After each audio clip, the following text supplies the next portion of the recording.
Hello! Welcome to the Rotten Horror Picture Show, the horror movie podcast where we talk about films off the Rotten Tomatoes 200 Best Horror Movies of All Time list. My name is Clay. With me as always is Amanda. How are you doing, Amanda? I'm doing well. I have a business idea. What's that? I'm going to make a pet food brand. Mm-hmm. It's going to be called Slop for Dog. Yep. So, I mean, there's so much slop here already. Exactly. Everybody loves slop now. Yeah. So Slop for Dog. I have big news. No. Big news for me. For dog? Unfortunately, no. Oh. I was followed on Instagram by Arrow Video the other day. Sweet. That means absolutely nothing. But I yeah. don't know. I think that's a sign of your good taste. Well, it happened because Your good bad taste. they put up an Instagram story of someone in the, you know how they have the Criterion closet? Mm-hmm. So these smaller boutique ones have been doing similar things, and Arrow has like the Arrow Video Vault. And so cute. they put a thing up on their story, and I just slid into their DMs, and I said, I need to be in the Arrow Video Vault. And then they friended me, and then they sent me a message that said, let us know when you're in London. So Clay, sign up to patreon.com/the Penske File. Send Clay to London. So Clay can go to London and go in there and go, I already have all these. To which they will probably be thrilled because it means you've been spending your hard-earned money on their products. Yeah. Anyway, today we are talking about a movie from 1933. It's a film. It's number 118 on our list. It is called The Island of Lost Souls. It has an 88% Rotten Tomatoes score with an 81% audience score. Had you seen this before? I don't think I had. I went into this thinking that I did, and then as I watched it, I was like, I don't think I've ever actually seen this. I know I've seen clips from it, but I don't think I'd ever sat down and watched it. Yeah. Not that much of a chore. It's a lean 71 minutes. Yes, back in the classic days where they were, H.G. Wells did not like this movie because he thought it relied too much on horror and not enough on philosophical aspects. That was in his book there. Right, because everybody knows the best movies lean heavily on philosophy. Yes. Which is funny because when I was watching it, I was like, they seem to be talking about like the ethics of this question. Yeah. What does it mean to be a human being? But I wonder if it's because they took his work that probably took him multiple years to write and crunched it down to 71 minutes. Oh, absolutely. Right. Like, I feel like that's a common experience any writer would have that has written anything successful and then somebody else reinterprets it. You're probably like, what the fuck? Yeah. If I am ever so lucky to have somebody do that to my own work, I'm really on the fence about whether or not I would just be like, yeah, man, the check cleared, do whatever you want. Or if I would be like, you know what? I have an excuse to bitch about this. Yeah. People will listen to me because people always stand up for the original and author. I worked so hard on that. Yeah. Like, have you ever, this is a little bit of a tangent, have you ever, like, done work in a workshop format where you are not collaborating, but you have a group of peers and they are going to critique your work? Have you ever? Oh, sure. That was my entire college experience. That's true. Every class I had was bringing in work and putting it on a wall and having people, tear it apart. Well, I always found the thing. This probably says a lot about what kind of shitty person I am.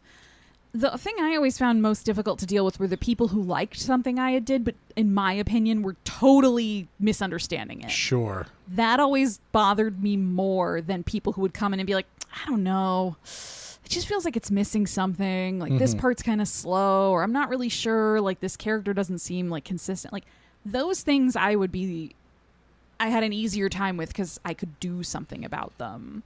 I had a much harder time when somebody was like, no, I thought it was great. I really liked how like this person just totally gives up in the end, when like that was not my point Right, yeah. when I was writing it. And so I can, anyway, this is all to say that H.G. Wells and I are essentially the same. Oh, yeah, I've been saying that for years. And should be treated as such. Yeah. I remember hearing that Ray Bradbury once was at like a college class or something, and they were talking about Fahrenheit 451. And someone was like, so clearly this book, is a very astute meditation on the horrors of and the consequences of censorship. And he was like, no, everybody says that. It's about how much I hate TV. And it's like, it's at those times where you kind of don't want. Yeah. Like, that's one of the brilliant things about David Lynch is that he never talked about his stuff. Yep. Because I feel like, especially with him, if he were to explain to you why he did X or Y, you'd go, huh. You're like, oh, that's it? Yeah. That's kind of dumb. All right. Well, yeah. Anyway.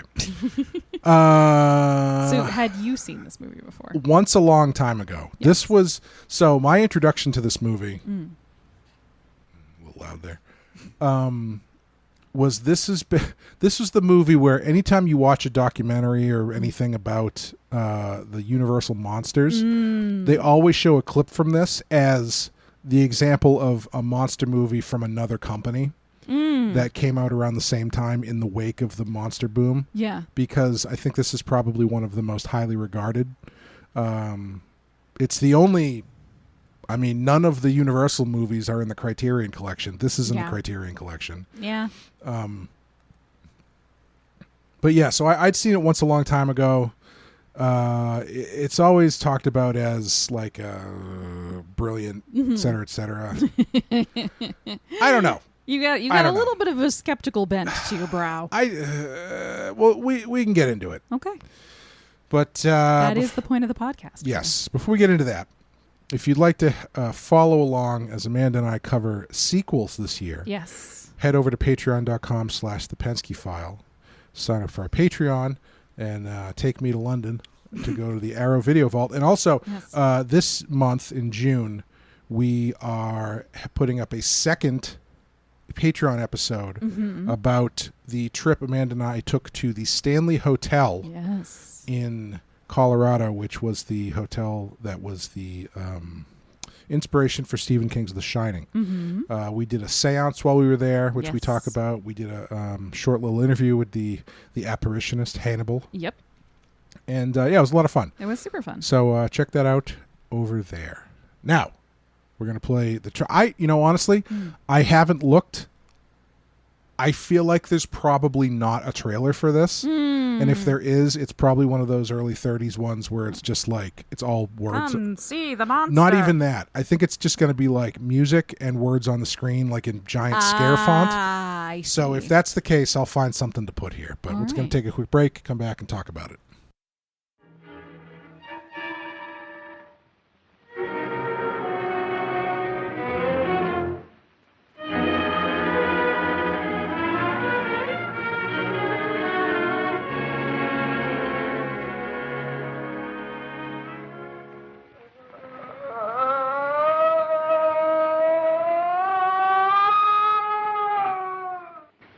You're convinced that the thing on this table isn't human?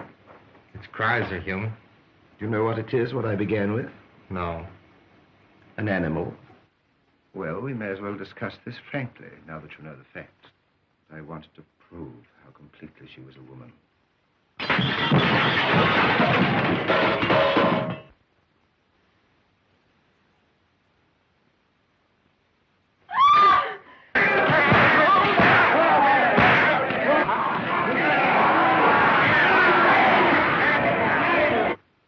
I'm not beaten.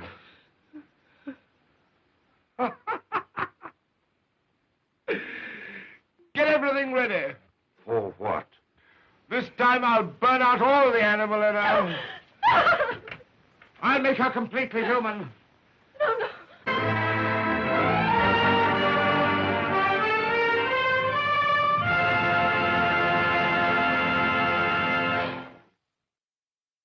Okay. Also, Before we get into this, I do want to give everybody a scheduling update because originally we had put up our Gremlins episode to cover while Amanda and I were kind of busy doing other stuff in May.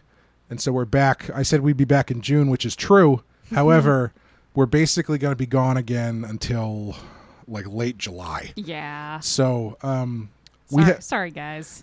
We have a whole backlog of stuff on Patreon we haven't put out over the years, so we'll probably put a couple of those out.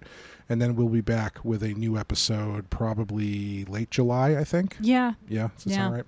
But we'll be continuing to do Patreon stuff, so yeah. Go outside. Get some sun. Yeah, it's beautiful. Go on vacation somewhere nice. Yeah. Spend time with your loved ones. What's that? You don't have any money? I don't care. Yeah. I have it. You know what? Because you're on our Patreon. Because you're on our Patreon. Go take a walk. Yeah. Go fly a kite. It's beautiful out. Anyway, it was said with love. Yes. Island of Lost Souls from 1930. We appreciate all of you. Yes. And your support. Thank you. Island of Lost Souls from 1933, directed by Earl C. Kenton, written by Aldemar Young and Philip Wiley, based on the book by H.G. Wells, starring Charles Laughton, Richard Arlen. Charles Laughton, the director of, he directed one movie, and that movie was Night of the Hunter. Oh, that's right. I keep forgetting it's him. Yeah, he's really great. He's also was married to Elsa Lanchester. So him? Yeah, I know. Yeah, he's kind of egg looking. Good job. I know. Yeah. Richard Arlen, Layla Hyams, Kathleen Burke, Arthur Hall, Stanley Fields, and Bela Lugosi as the Sayer of the Law. He only made $800. Criminal. Well, we got a couple differing opinions on the trivia here because it says he only made $800, which was less than any other actor on the project, which was then countered by someone else who said that is true, but it's because he worked fewer days. His day rate was essentially the same. Yeah. Who's to say? Either way, the 800 didn't go as far as it probably did for other people because he was in the middle of a bankruptcy problem. Yeah. It's crazy to me, of all the people who became like stars out of the Universal monster boom, that he got, I mean, obviously he had his own problems, but that he got so royally fucked. But doesn't that, I mean, that happens modern day too, right? Like how many of these, didn't Nicolas Cage go bankrupt? Like, oh, I guess I don't even mean that. I mean, like, he did Dracula for peanuts. Yeah. And then he never really got another role like that. Yeah. Even though he became a marquee name with Karloff was getting better stuff than he was. And then, I mean, I guess he obviously had a drug problem and stuff. So it probably was. Poor guy. I think it was a little bit of him. Justice for Bella. Being a wreck and a little bit of him just not getting much respect. Yeah. Anyway. We still love him. Amanda. Yes, Clay. What happens in Island of Lost Souls, or on the Island of Lost Souls? A mad doctor conducts ghastly genetic experiments on a remote island in the South Seas, much to the fear and disgust of the shipwrecked sailor who finds himself trapped there. Yes. Yes, that is what happens. Correct. Well, Clay, some things you'll find on the Island of Lost Souls include Jeffrey Epstein. Topical jokes. Are we going to become one of those podcasts? Here we go. Cultural commentary. Let's just say the kids on that island weren't goats. Hello. Things you'll find on the Island of Lost Souls include a doctor? Yeah. That's always the best. When thanks for helping me, Doc. And the guy looks at you confused. Yeah. A floating zoo. Sorry, real quick, short story. About the doctor that prescribed you a bunch of stuff and wasn't a doctor? Sort of. Oh.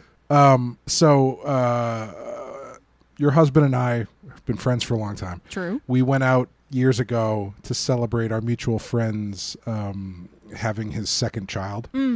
And so we were all meeting up at this one place, and some pre-game fun had been had involving brownies.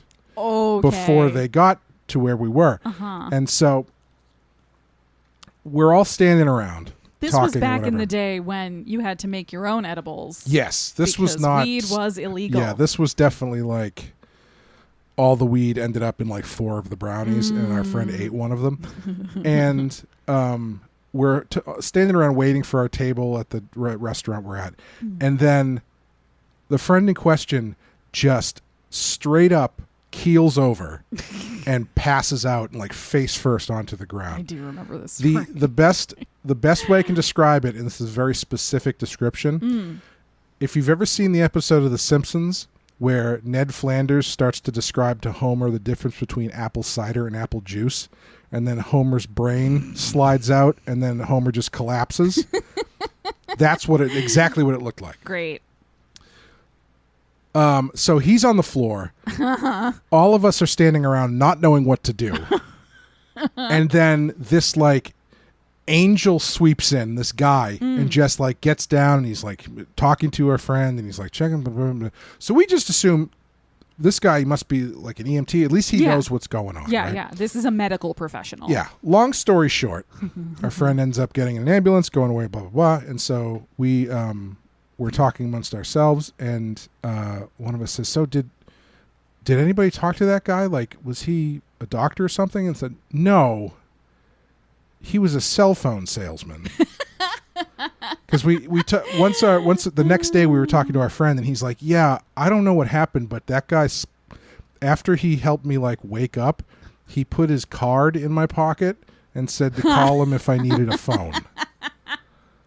And so we were all like, oh, we just assumed that this person who presented as a knowledgeable of the situation was that, when he was just there to make a sale, I guess. I don't know. Well, thank you to Mystery Phone Guy, whoever Mystery you were. Phone Guy. Yeah. Anyway. You all were the shipwrecked sailors of the day. Yes. Yeah. Yeah. Actually, the way that my friend fell, very similar to the way the guy gets tossed boat to boat. We will talk about that later. You'll also find a floating zoo. Best kind. International waters. Yeah, Can do have anything whatever you want. A slight list You know to who else port. was in international waters? All right, okay. Titanic. Look what happened. Don't you mean the Olympic? Yes, thank you. Thank you. Your wife would be very mad at me the for truth comes out. this. My favorite conspiracy theory. Anyway, you'll also find a black-hatted grave-robbing ghoul. Great description. I love I the mean, word. that's what everybody calls me. I love the word ghoul. I wear black hats and I have bones all around my house. That's true. Yeah. Yeah. Ghoul is a great word. I have a tiny mustache and a little goatee. Listen, I'm not supposed to point those out. Look, I haven't gotten my face waxed in a while. Come on. The Law and the House of Pain. Yes. Which is what everyone calls you and your wife. Yeah. I'm not going to say which one's which, though. Figure it out. A Jeff Hardy-esque boat-to-boat fall. Yeah. Best part of the movie, easily. Just a literal rag doll. Yeah. So first of all of the punches in this movie look like they connect. Especially the first one where the drunk boat captain hits Maling. Yeah. Like, that one looked like a real punch. Also, not in a million years would I have been able to tell you that guy's name. So thank you once again. This is what I am here for. This is why, despite your attempts to fire me, you have not done so yet. I know what I'm here for. You're like a rogue policeman. The captain just won't fire you, despite all the company property you destroy. I'm too good at what I do. One of these days, Ryan. You will find plastic surgeries, blood transfusions, gland extracts, ray baths, normal self-care. Yes. I do want to jump back to the Jeff Hardy thing real quick. Sure. The punches looked like they connected, but then the way he just whips him, he doesn't even throw him overboard into the water. No. He throws him onto like deck to deck. Yeah, and he like hits a big box or something. At like a railing and stuff. Yeah, that man would be dead. He would absolutely be dead. He landed like on his neck. Yeah. And then flipped his legs over his head. Yeah, it was... And then staggers to his feet and is like, what is the meaning of this? Quite a choice. You would have been extremely dead. Anyway, self-care. Self-care. You'll also find Dr. Moreau's terrible acting. Yeah. When they sink the boat. Oh, it's like, oh. When they sink the boat and he's like, oh, no. Oh, no. Oh, what could have happened? I just can't explain it. Well, anyway, I guess you're stuck here. Let's go back to the house. That's actually also the lost verse of Baby It's Cold Outside. That's when he sinks her boat. Drunk ship captains as comic relief. Always works. Because we got 2. That's true. There's yes. only 2 ship captains in this movie, and both of them are drunks. What is that really? I mean, feels like if you're coming after a certain subset of people, you know. Are you is saying it really this fair? Movie is prejudiced against boat captains? I mean, the movie's saying that. I'm not saying. Oh, I see. Yeah. All right. You will also find a Camp Queen table lean.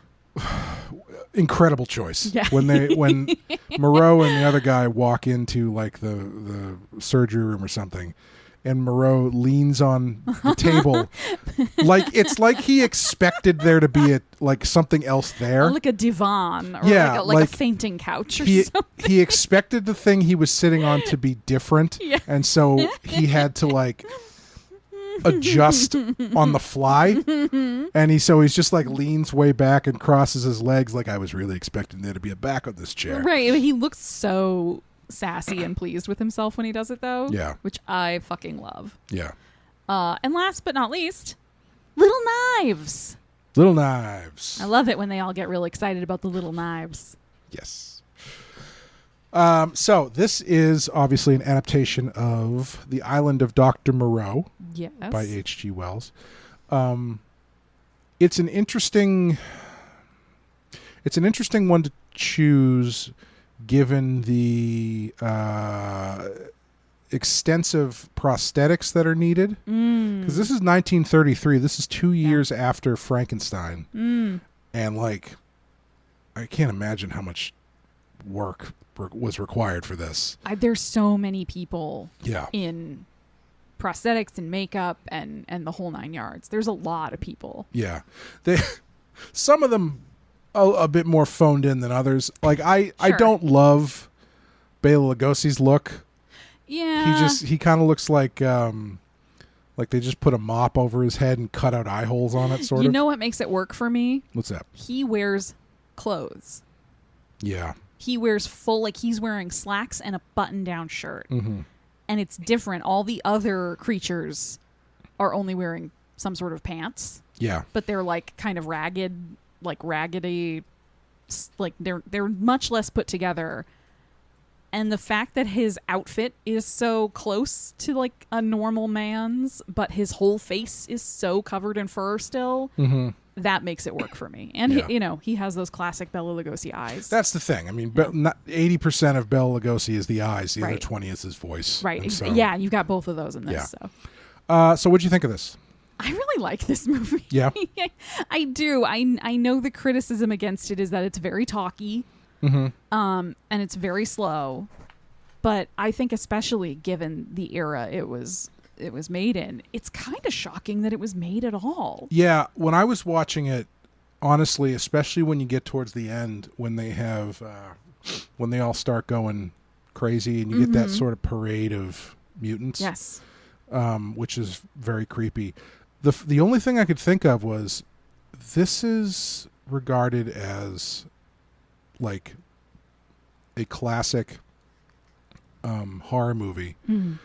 I assume was received relatively well, but Todd Browning's Freaks was like unable to be seen. And obviously there's difference because the people in Freaks are real, et cetera, et cetera. Right, right. But still, it's the same kind of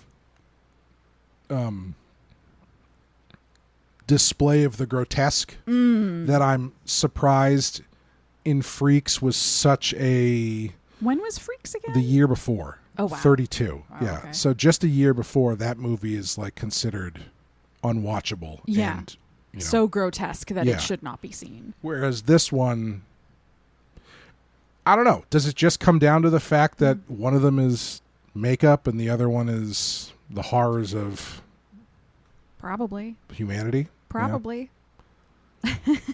I don't want to oversimplify it, but I definitely think that has something to do with it, where I think part of it is also in Freaks.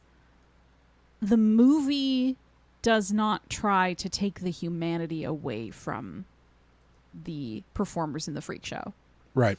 They are fully human, and they are treated as human. Your heroes in Freaks are the freaks, right? Yeah. Like the quote unquote normal people are the shitty ones. And so the movie is asking you to sympathize with the abnormal. Whereas in this movie, the quote unquote normal people are the heroes, and they're all good. Yeah. And then the things, as they start calling themselves at the end of the movie, are monstrosities and are maybe they weren't bad to begin with, but they have been turned bad because they have gone against nature. And it's sort of this way of reinforcing the status quo rather than challenging it. And so I can see that plus the makeup issue making it a lot more palatable to audiences at the time. Yeah, and it definitely does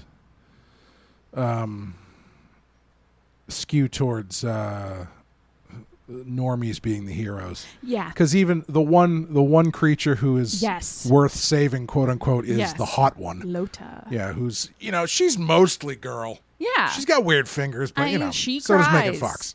She cries. That makes her a true woman. Yeah. 100% Fijian, is that what he says, or something like that? I don't know. Polynesian. That's what he says. Polynesian. You know how Polynesians have those hairy finger claws. I mean, I got claws. You just waxed your fingers already? Yeah, just my fingers, not my face. Sorry. Priorities. So for me, I don't dislike it. I think maybe it's a victim of, like I said, it is one that is talked about all the time. Yes. And as being, a high watermark from another company. It's in the Criterion Collection. And so I think I always expect a little more from it. This time watching it, I don't remember this the first time I watched it, but I was actually surprised at how much discussion there was. Yeah. Because 75% of the movie is Moreau and Parker. Parker, yeah. Just kind of walking around going I don't know. What does it mean to be human? Yeah. Are you really saying you'd never make out with a fox? Yeah, even if she's the fox? What if she had a human fox head, but real human lady boobs? What would you do then? What about a mermaid? What would you do if you met a mermaid, huh? It basically turns into the... have you ever seen the Christopher Walken centaur sketch from SNL? Where Chris Parnell's a centaur coming in for a job interview. Yeah. And then he just uses it to ask him questions about being a centaur. Let's say you saw, would you be attracted to a horse? He's like, well, no, I'm attracted to other centaurs. Let's say you came upon a barn and the front half was in the barn and all you could see was the back half. Would you be attracted to it then? Well, I guess so. Well, it was a horse. Yep. Anyway, that's this movie. 70 minutes of that. No. It's surprisingly it is surprisingly considerate of the concept and the ethics of it. Yeah. Which I wasn't really expecting. Yeah, I think one of the things that impresses me about this movie is that it is a nuanced take on this. As I was saying a little while ago, yes, the creatures do end up kind of giving in, you might say, to their urge to do violence, but it's more about revenge than it is mindless violence. They're not just they don't fully revert to being beasts. Right. Instead, they want to inflict the pain on Moreau that he inflicted on them. And in a way, at the end, I'm jumping to the end, unfortunately. Sorry.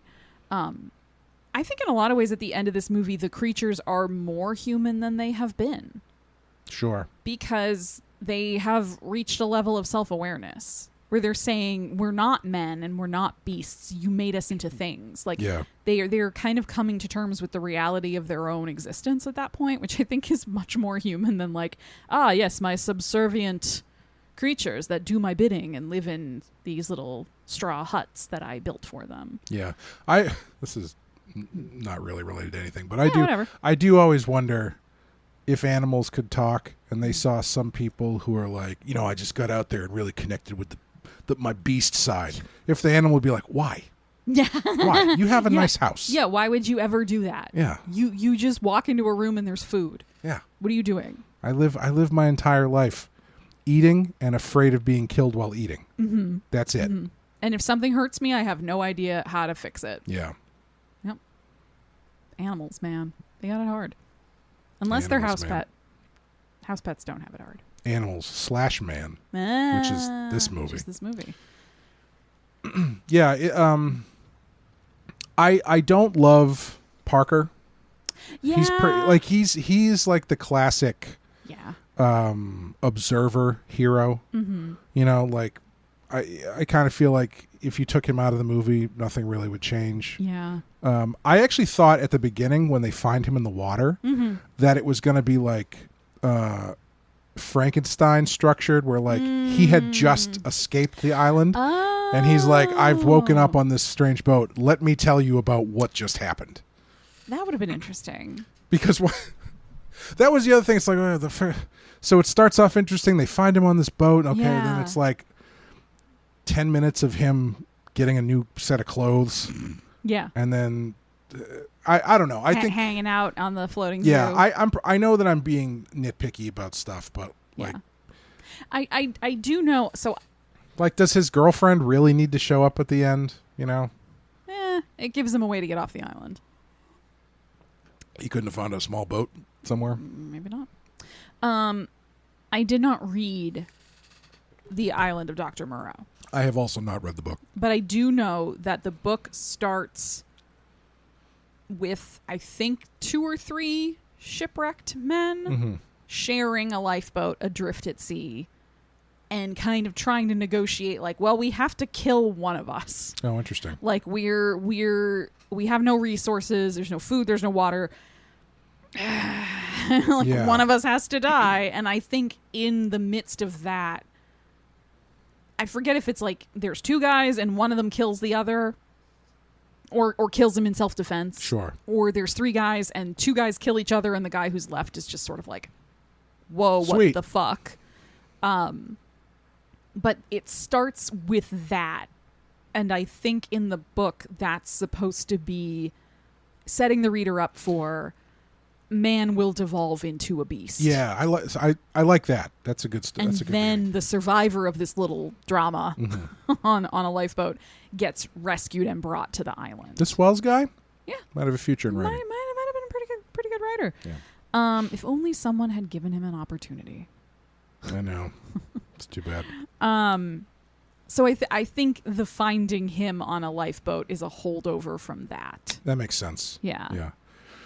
Yeah, I actor-wise, nothing special. I feel that way about a lot of these movies, though, with the lead guy, especially when he's given nothing to do but be sort of a sounding board for the more interesting characters. Yeah. Like he's just there to make Dr. Moreau talk. Right. He's just there to make Loda talk. Mm-hmm. Like he's just there to trigger other characters to do something, and otherwise he's just sort of along for the ride. Yeah, and it gets tougher too with these older movies when you have these characters because like so many of these actors are just so bland. Yeah, they're kind of cast for like that specific look. Yeah, Charles Laughton doing some pretty interesting stuff. I love him. Bela Lugosi obviously. I think he's swinging for the too. fence. Yeah, even the guy who plays Montgomery. Yeah, he was pretty good. He was pretty good. He had a certain like he wins me over early on in the movie in that scene where they've rescued Parker and he's coming back to consciousness and he says, "Oh, thanks, Doc. Like you patched me up." And he says, "You are a doctor, aren't you?" And he has that moment, the camera focuses on him and he's like, "Well, yes, I mean, I was once. And he says it in this very dramatic way. And I was like, yeah, I like you. You're fun. I don't get any backstory, so I have to imply it with my line reading. Yes. Yeah. The other thing that I thought was just, again, looking at when this movie came out, is there's a line in it where Moreau says, do you know what it is to feel like God? Which, again, 2 years earlier, there's the line in Frankenstein where he says, in the name of God, now I know what it feels like to be God. Yeah. Which was cut out of the movie for like 50 years. Yeah. So I guess a lot changed in 2 years. Yeah. But yeah, I do think that's one of the more notable things about this is how hard it goes. Yeah. Especially towards the end. Yes. Yeah, you've got Given when it came out. vivisection, human/animal experimentation. You have subject matter wise, I'm shocked they made this. That's what I'm saying. Yeah. Like, I can't. You have like ethical issues about experimenting on animals. You have the heavy tones of colonialism and like the treatment of white colonists against native populations. You've got like somebody who's messing with evolution. Like the dangers of science are built into all of this. Like, you have attempted rape at least once that I had noticed in this. You've got mob justice. You've got all sorts of shit. Yeah. Yeah, and I especially down to the fact that is this pre-code? This might be pre-code. I can't remember when the code started. But anyway, the fact that like the first thing that happens when they get to the island is Moreau being like, do you think he'd sleep with one of our people? Right. What happens if we put them together? Do you think they would? I would like these two unmarried young people, one of whom is technically not even a human, to have interspecies sex and produce offspring. Let's make that happen. Yes. Whoa, it is 1933, sir. Yes. You're not supposed to talk about any of this. Yes. So that's pretty impressive that they could get into that. So does that count as like almost bestiality? When he kisses her, is that bestiality? I was thinking the same thing. Like, where's the line? Right. Not that, it's something I need to know for personal reasons. But that's a very suspicious way of saying that. I don't know what you're talking about. I just need to know it when I see it so I can call someone about it. Yeah, I mean, I don't know. I mean, that's kind of built into the concept, right? Right, like, but you're asking 1933 audiences to cope with that, right? To think about that. You're hinting at it, not even hinting, pretty blatantly saying there's a because Moreau's thing with Loda is he's trying to determine, is she fully human now? And if that is still a question in his mind, it means he doesn't know. Yeah. So, is she human? Is she not? And I just think it's really impressive that this movie got made and there was no thing at the end where it was like, well, she did this, so she must have been a real woman. Right, yeah. Which would have kind of wiped the slate clean of all these interesting questions. Despite her hairy, sharp fingers. Yeah. Yeah, I think that's one of the more interesting things about this concept is that you're getting into I feel like even now, the traditional approach to the what is human, are we not men, tends to be through a technological lens. Yeah. So it's usually robots, right? Yes. In Star Trek, it's Data. AI. Or, Spock, Spock wasn't a robot, but, Whereas in this one, it's like it's completely biological, and it's like you're dealing with like eugenics and stuff. Yeah. And we are several years prior to like full on Nazism. That's another thing I was thinking of is like, this is not that far off from what the Nazis were actually doing. Yes. A couple of years later. Yeah. And it's interesting to look at the what is humanity, what is human question. Yeah. When it comes down to another animal species. Yeah. But it also by making them part of this could very easily have just been the limitations of the time period. I'm not trying to ascribe a more strategic meaning to it than there maybe was. But by having all of the creatures, even the ones who do still look malformed, having them all be humanoid. Yeah. It is kind of saying that Dr. Moreau is surrounded by these people who just don't look like him. Right. And therefore he gets to be dominant over them. And yeah, it's I think very reflective of like real life attitudes, not just towards animals, but towards other people. Yeah. And treating other people like animals because they were different. Now, I can't remember. Is he actively splicing existing humans with existing animals, or is he creating something new? I can't remember. He is. Or is it unclear? In the What movie? was my self-care thing from the things you'll find? It's plastic surgeries, blood transfusions, gland extracts, and ray baths. Okay, so just made up science. Yes. Yeah. But he is taking animals and trying to transform them wholesale into humans. Okay. And the way that this faux science is explained in the movie is all of those things. And he has this whole long monologue about the flowers where he says he accelerated thousands of years of evolution on these flowers. Right. And that's what he says he's doing to the animals, because I think the phrasing was all creatures are tending towards human, which nowadays we know we're actually all tending towards crabs. Is it true? Yeah, but it's one of the more common evolutionary paths that That's fun. creatures take. Huh. Is to some sort of like crab-like form. I Seems wonder- to be kind of the final form of a bunch of different things. I wonder if that's why. I mean, probably not, because That they're you're written growing by these the pincers. yeah, because they were written by the same guy. But in the Time Machine, when the guy goes way, way, way, way, way, way into the future, the only thing on Earth are these like giant crab creatures. Crab people. So I don't know if that's indicative of that, or if it was just something he thought was scary. But Probably thought it was scary. yeah, But yeah, like, all the ethical questions in this movie are really interesting. Unfortunately, I do understand why it would be less than entertaining to watch a movie where it's two guys talking about the ethical issues yeah, around all of this for extended scenes in a lush jungle setting. yeah. Do you find so? The thing that I was thinking about as I was watching this is I was trying to look at it from, thematically what they're trying to say, et cetera, et cetera.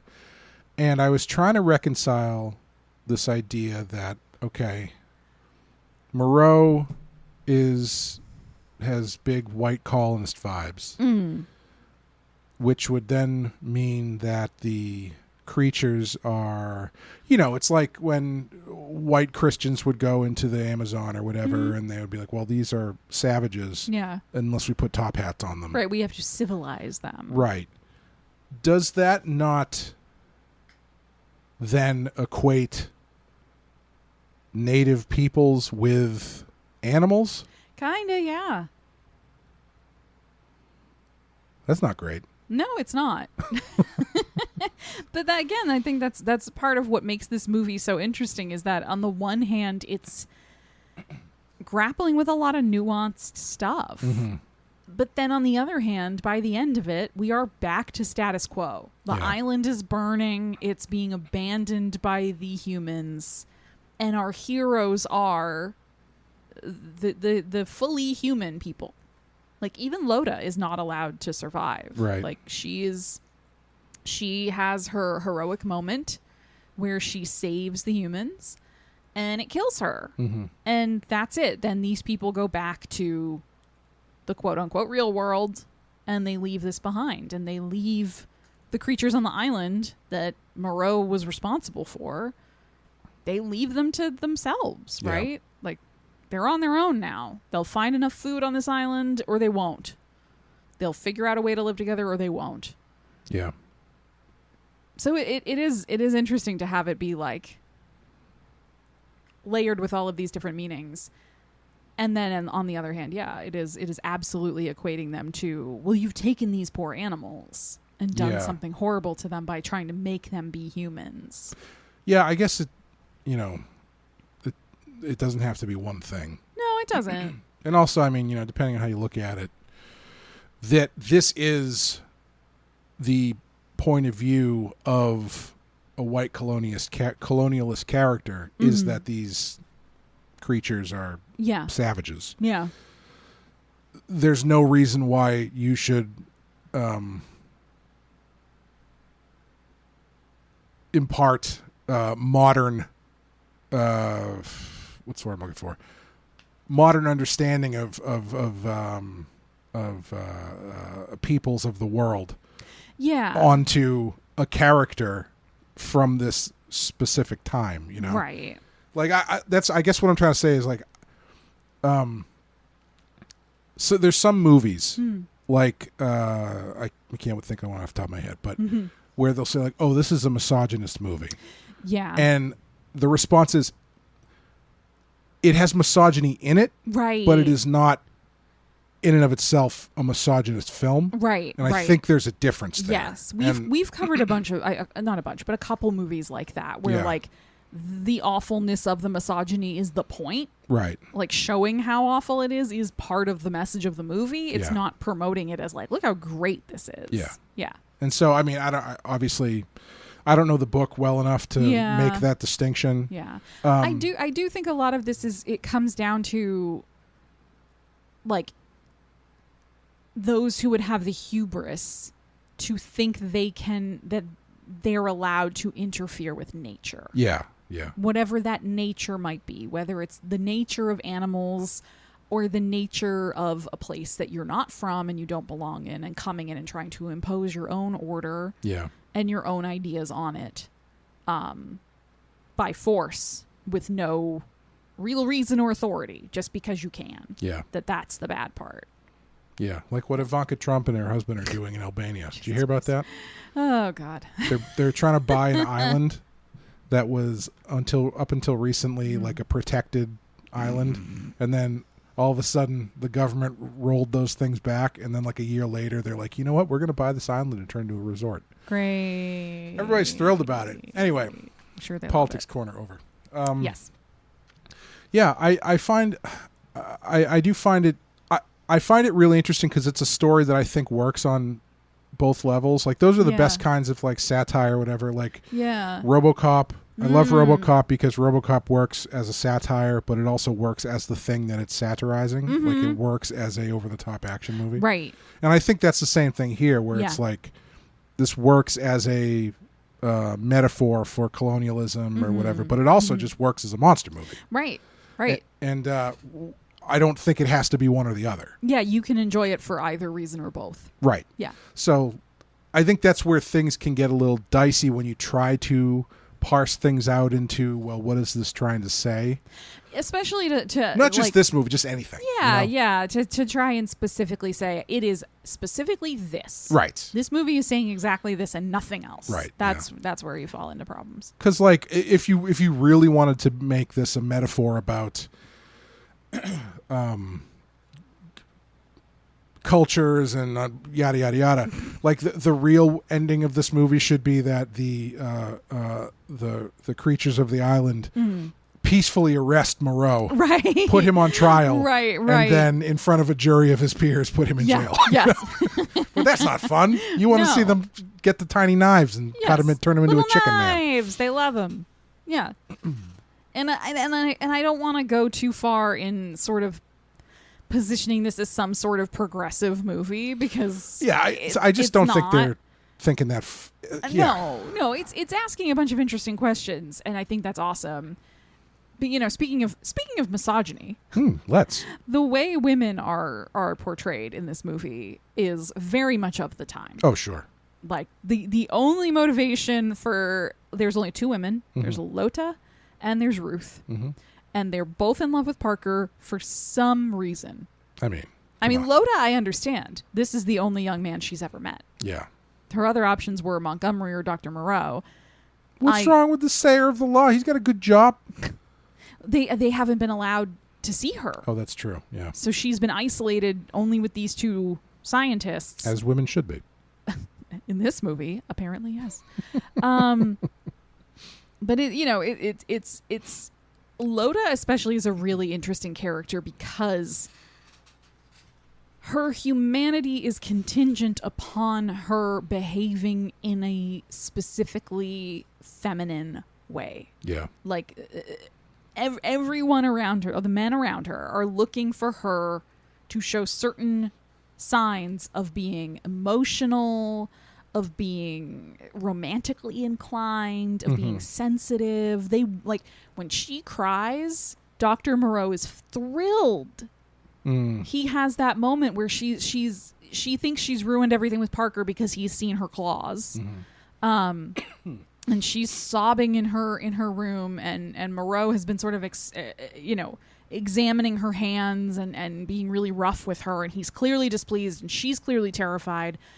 And she's sad because she thinks she's alienated Parker.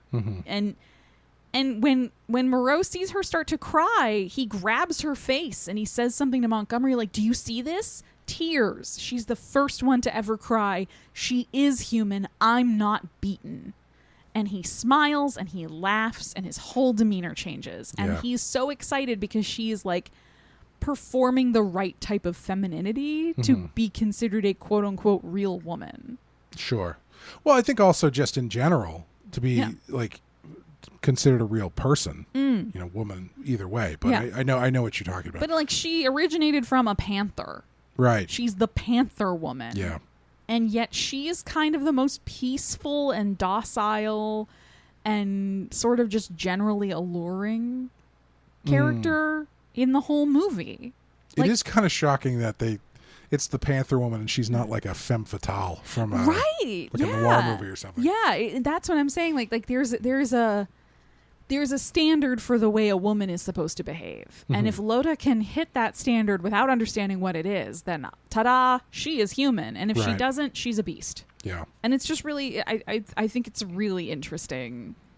And then on the flip side, you have Ruth, who is much more civilized, but is kind of, I don't know, the same as Loda. Like she's less sensual and kind of sexy because she's mostly dressed the whole time. But it is that same, like she's very docile. She's very like Dr. Moreau kind of browbeats them into spending the night before they leave. And she's just like, oh, okay. She is assertive enough to charter a boat. True. To go out there, though. Yeah. She does give that initial captain what for. Yeah. Makes him go to the American consulate or whatever. But it is that part of this movie feels very of its time, though. Yeah. Where it's like, yes, you're coming because you must get married to this man. So you must save him from being shipwrecked on an island. Yeah. At the same time, though, I do really like that Moreau as a character remains consistent, where when he sees her crying, his response is completely academic. Yes. And has nothing to do with the fact that this woman is hurt in some way. Yeah, no, he doesn't care about that at all. It's all the scientific results. And same with like putting her together with Parker.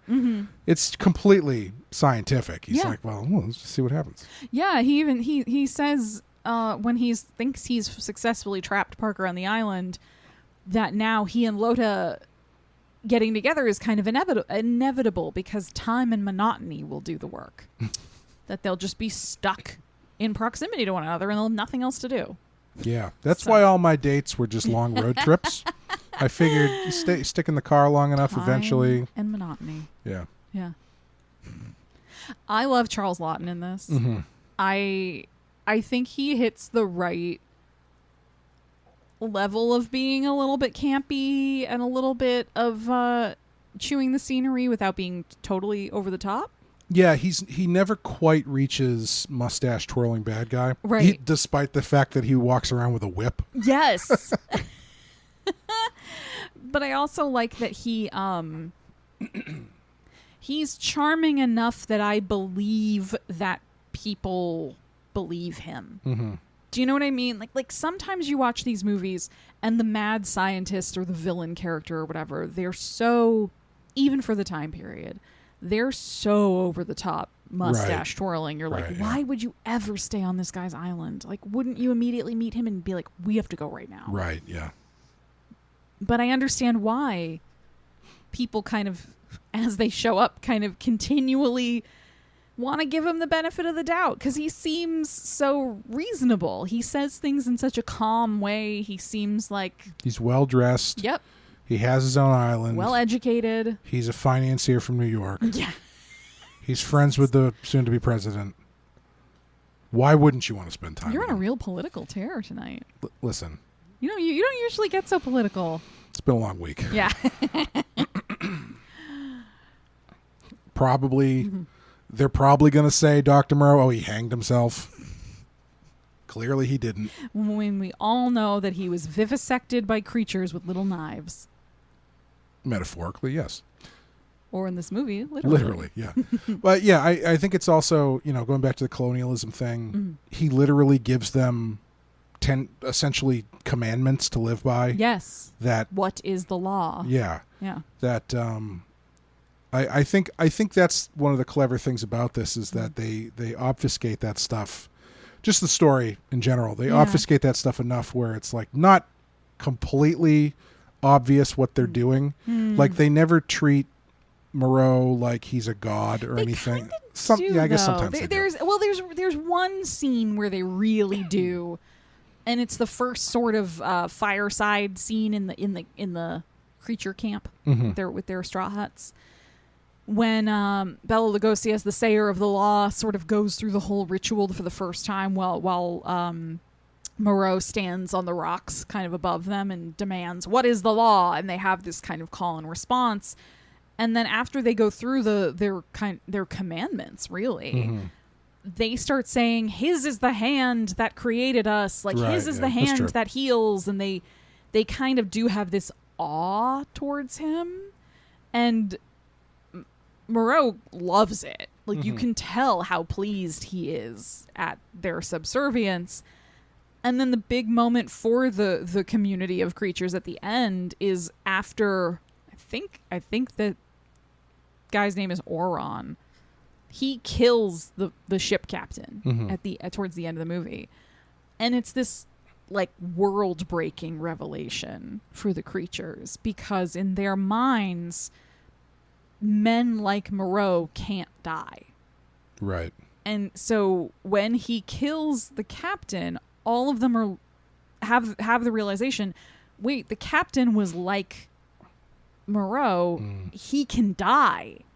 And they have another kind of amongst themselves like a call and response of the one who killed the captain says he can die, and Bela Lugosi's character kind of slowly says back like he can die. And they have a collective moment of, wait, this person is not a god. We outnumber him. Let's go fuck him up. Right. Yeah. And that's how the mob starts. Yeah. Yeah. And I think, Moreau's interesting as a character because he is he's scientific about what he's doing, but much like a traditional colonialist, he thinks he's doing something for the betterment of these people, but he is also enjoying the fact that he is their ruler, essentially. Yeah. I also think he's more like I compare him in my head a lot to Dr. Frankenstein. Sure. And I think the big difference is that, at least on the surface, maybe deep down, Dr. Frankenstein didn't genuinely feel this way. But Frankenstein at least pays lip service towards he wants to do this for the sake of all humanity. Sure. Like if he can create life and he can bring these inanimate tissues back from the dead, it's going to change medicine. It's going to prolong human life. It's going to do all these things for others. Dr. Moreau really just wants to go back to London and be like, see? Yeah. Do you fucking see? I was right. I can do it. I'm the best. I am God. Fuck you. Like that is his entire plan. And also Frankenstein. His entire plan is I want to go back to London with Loda as Exhibit A and be like, but look at her. Yeah. And they can be hot. Right. But Frankenstein's like he achieves it once and then he's like, I'm bored with this now. But also like with Frankenstein, the monster is made out of component parts of humans. Yeah. And it does almost become this progeny, this offspring of Victor Frankenstein or whichever name Frankenstein Henry, you want to call him. Victor. Whatever. Toby Wong, motherfucking Charlie Chan. And because of that, he is responsible for what the monster does, whether he wants to be or not. And that's kind of the whole story in Frankenstein, is like, you made this guy and he's doing bad stuff. Yeah. You are responsible for it. You have to deal with it. Whereas Moreau, there's no sense that he thinks of any of his creations as his children. He doesn't ever call them his children. There's no affection towards them. Like you were saying earlier, he keeps things so scientific. Yeah. There's no emotional connection to them. So even as he wants to create humans, he does not offer them like human emotion. And I think that's really interesting in this movie. Yeah. One of the other things I was thinking of is there's a H.P. Lovecraft story. I can't remember the name of it. But it's like it's one of the more easily parsable racist stories that he's written. Yeah. Where the horror of the story is that he finds out that his grandfather had married a white ape. And so he finds out that he is the progeny of a man and an ape. Oh my God. And that to him is the most horrible thing. Yeah. You know, and obviously my pure blood, why? Yeah, and obviously he wasn't writing it with actual apes in mind, if you know what I mean. His other most horrifying things are he once accidentally touched a woman.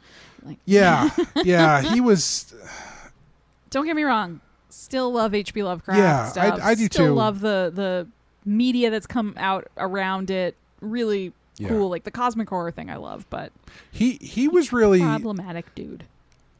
He's problematic in a way that is not uncommon, because he was like the epitome of the guy who has a lot of opinions but has never actually gone anywhere. Yeah. Because all of his shit, all of his racist stuff was, he spent like 90% of his life in Providence. Yeah. And then he got married briefly and spent like a summer in New York. And where was like, I hate this. All he did was complain about the Italians and stuff.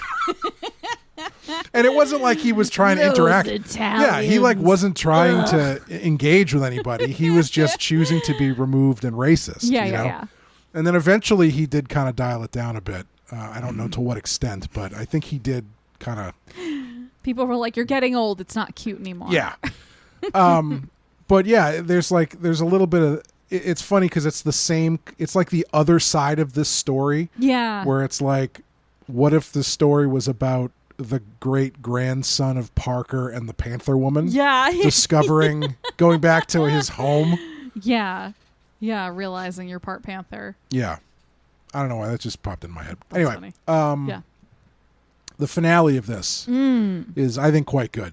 Yes. It's, I mean, Bela Lugosi earning all 800 of his dollars at the end here, where he gives a great speech, and then leads the rebellion of the creature, the animal people. Yes, to the House of Pain. Yes, great.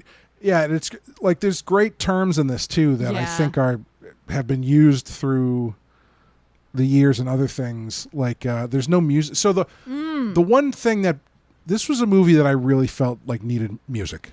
Really? There's a lot of stuff in this where it like specifically the one that pops out is it's either when the one guy kills the second captain or when what's her name? Loda? Yeah. Kills that guy. Yeah. It just like it's the kind of thing where it's like it's dead silent. Like I don't even think there's like special effects. Like there's no like Foley work or anything. Yeah. And I'm just like, I don't know. I feel like this could, if this had a little bit of juice to it musically. Yeah, I kind of like the lack of music. Okay.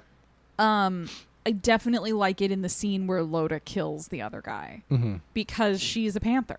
Sure. Like the kind of silent hunter in the jungle makes perfect sense for that. She would this would be a quiet kill. But I understand what you're saying, especially where the movie is so talky. Yeah. I understand kind of wanting the at least some more Foley work to punch up some of the more action. Yeah. But I do kind of like how a lot of this movie, the soundtrack is groups of animals and or groups of creatures. That's true, yeah. Making noises in the background that you can kind of hear. Like, I love the juxtaposition of when Parker wakes up on the ship and hears the floating zoo versus when they're on the island and in the distance they hear the village of creatures going through the law or going against the law or arguing with each other. I think that's really cool. Yeah. Yeah. But it is weird. It's kind of weird that there's no music. Yeah, it's funny to think about these movies not having, like, they all had music at the front, like they'll have like an opening score or whatever, but then, you know, in the at this point they weren't doing full scores yet. Yeah. Cuz sound was still so new. But this has no music in it, but it did inspire a lot of musicians. Yes. But as I was saying, like the certain term, like I don't think the term House of Pain existed before this. I'm assuming the book. Yeah. And that's something that everybody uses. Like, let's see, what do we got here? Devo was a big fan of this movie. Yep. If you know the song that with the line, "Are we not men? We are Devo." "Are we not men?" comes from this. Yep. Van Halen has a song called "House of Pain." The original lyrics were apparently about this movie, and when they would perform it live, David Lee Roth would give the audience like a synopsis of the movie. I love that. Before they started playing it. I absolutely love that. And then when they finally recorded it, they changed the lyrics. Ah. Oingo Boingo had a song called "No Spill Blood" with the refrain, "What is the law?" Blondie has a song called "Island of Lost Souls." So it was a very influential movie. Yeah. And that's separate from what I want to talk about the ending. But the ending I think is great. That last charge of the creatures is excellent. And the way this is a pre-code movie, I did look it up. The code started the following year. Wow. So yeah, this is one of those movies where if it was made a year later, it wouldn't have come out. Either wouldn't have been made, or would have been drastically cut back. Wow. You'd probably get something closer to. I think it was Cat People. Cat People was later, I think. I think so. You probably get something like Cat People, where it's like they're animal people, but you never see them, right? Which is like scarier. Kind of gesture at the idea. Yeah. That's another thing I like is that in any given scene, there's always like one guy just kind of in the background, like snooping around like a creep. I like that too, where they're sort of like still animalistic enough that they're kind of camouflaged amongst the jungle. The one thing I guess I don't know what else I wanted, but the ending was very abrupt. Like when they're just in the boat and then the guy's like, "Don't look back." I find that very funny because he also stops to light his pipe first. So they finally, like, Loda has been killed defending them so that they can escape. Clearly, Dr. Moreau is not going to make it out. There's a huge fire happening. They're hearing like the mob chanting and yelling. And they make it to like the one little dinghy on the whole island. And they get like a little bit offshore. And he stops to light his fucking pipe. And then says to them, "Don't look back," while he rows away. I find that very funny. Yeah. Yeah. But it's a great ending image. It is. Of the burning island behind them. Yeah. It's that and Frankenstein, I feel like really set the template for ending your horror movie with everything just burning to the ground, which always works. Yep. Always works. Yep. Yeah. So overall, I guess I'm not as high on it as a lot of people are, but I do like it. I think it's pretty good. I think it's a great looking movie too. Yeah. Like the use of light in this movie is really great. The way the shadows are done. I would like to see the Criterion edition of it because the version we watched was pretty shitty looking. It wasn't great, but you can tell even past that that clearly a lot of thought went into how the movie was lit, and there are a couple scenes where Dr. Moreau is in shadow, but the light glints off of his eyes, like almost like an animal in the dark, which I thought was like a really clever little bit to put in there. So there's a lot of like visual flourishes in this that I appreciate. Yeah, and like I said, you do get that great sort of parade of freaks at the end, which after I read that book, I can't not watch these movies without thinking about World War I. Yeah. And like that sequence had me thinking about, as a necessity of the time, which is really all they could do with makeup. It's a lot of facial feature stuff. Yeah, but, a lot of prosthetic noses. Yeah, that in particular, that sequence is a lot of like fucked up faces. Yeah. There's one guy who's got like a hoof. Yeah, leg. like a cloven foot kind of deal. Yeah, and there's I don't know, I'm sure you can read into all that stuff as much as you want, but it's a pretty, that last sequence is pretty freaky. Yeah. Literally and figuratively. Yeah, I bet would have been really cool to see at the time. Yeah. Is there anything else you wanted to say about Island of Lost Souls? Oh, very famously, this has been Island of Doctor Moreau has been adapted a couple times. Most famously, I would say, in the Richard Stanley / John Frankenheimer production of the 90s, starring Marlon Brando and Val Kilmer. I have not seen that. Oh, are you aware of it? No. Oh, Amanda. Are you saying I have weekend plans now? Yes, because there's the movie, but then there's a documentary called, I believe the documentary is called Island of Lost Souls or something similar to that, because it was such a shit show that the director got fired. Oh. So like, this is Brando in the 90s, so basically uncontrollable. This is the guy's second movie, and he's working with Brando, who notoriously had no patience for that. Yeah. So Brando's fucking with him. He's not showing up. Val Kilmer's there, like in the middle of a divorce. Ooh. Like either, I think like just after Batman, so he's like at the height of his own hubris. Oh my God. He's acting like an asshole. The movie is famous for like Brando just disappeared for a while, and so like the latter half of the movie features Val Kilmer just doing a Marlon Brando impression. It's really fucking weird. It's insane. And it's got all this insane prosthetics work, right? And apparently Richard Stanley snuck back onto the set in monster makeup so he could see what was going on with the production of the movie. Highly recommend the documentary. Wow. You should probably watch the actual movie so you have like context and stuff. Yeah. And I think it's where the concept, the Austin Powers concept of mini-me comes from, because Brando... I didn't know that would have had an origin story. Brando has this like little guy who's like his shadow and like kind of dresses like him. And he's one of these guys who's like, he was like 2 or 3 feet tall or something like that. It's a fucking weird. I'll play you the trailer. The trailer alone is, you're going to be like, what the fuck is going on here? Okay, good. Also, I am going to be on some long ass flights coming up later this month. Oh, yeah. So. Oh, absolutely. Richard Stanley is Australian. There we go. So definitely download these things, watch them on the plane. Perfect. Thank you. Also, fun fact, when I watched the movie for the first time, I got very confused because one of the creatures is played by an actor named Neil Young, who I was like, what? Yeah. It can't be the musician Neil Young. It is not. This is like when I found out there were 2 Nick Caves. Is there really? There's an artist, Nick Cave, and then there's a musician, Nick Cave. Oh, which is funny because there are 2 Warren Ellises. Ah. Warren Ellis, the musician who plays with Nick Cave. Oh. And Warren Ellis, the comic book artist. Wow. I'm sorry, writer. Damn. Yeah. I got very confused the first time I saw it. I wonder what the other musicians who play with Nick Cave are named. Jack Kirby. Yeah. Stan Lee. Yeah. And Pablo Picasso. But yeah, so definitely check those freak shows out. All right. But yeah, I would, if you're someone who's into classic, like old school monster movies, like the Universal era stuff, definitely check this out. Yes. Yeah, 100%. Yeah, I'd say it's a little less. The Universal ones are I feel like there's an easier buy-in for those. Sure.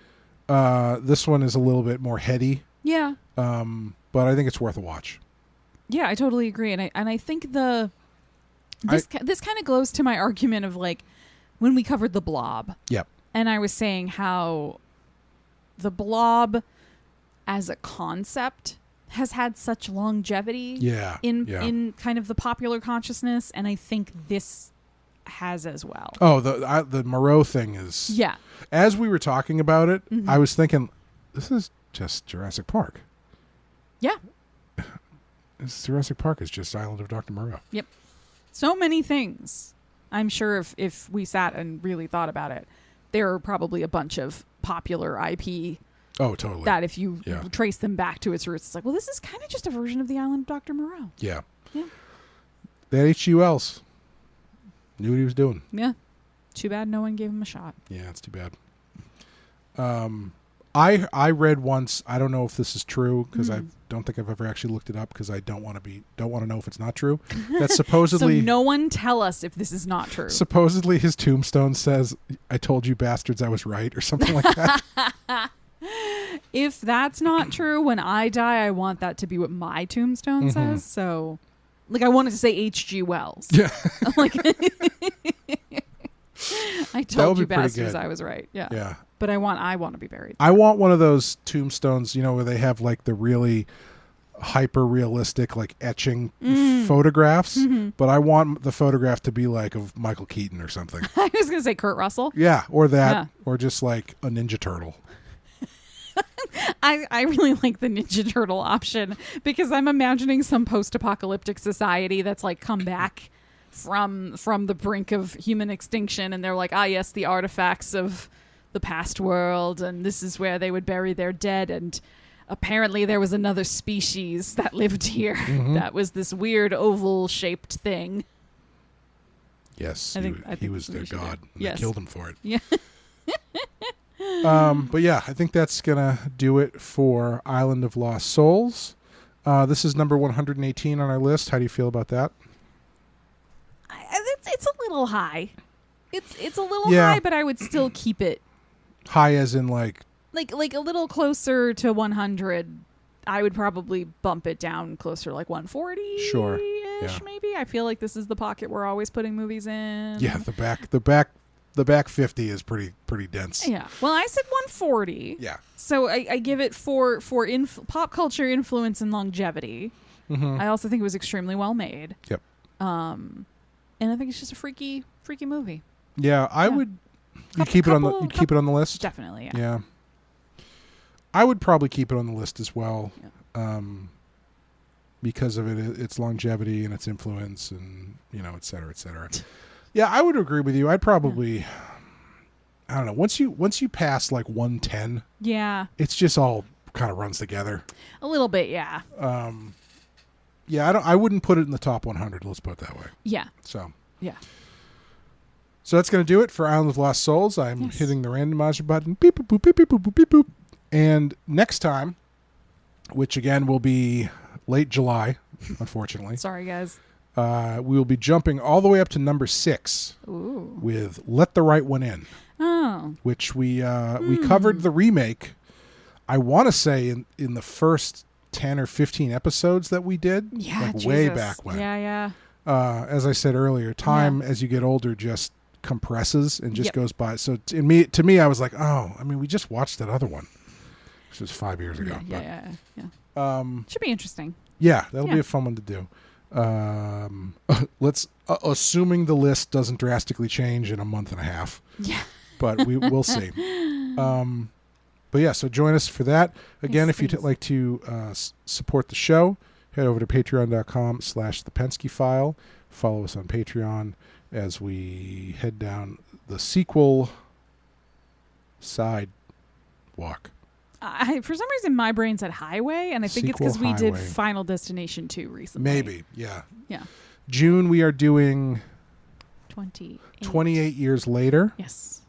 We just did Psycho 2. We've done Gremlins 2, which I assume you probably listened to on our main feed.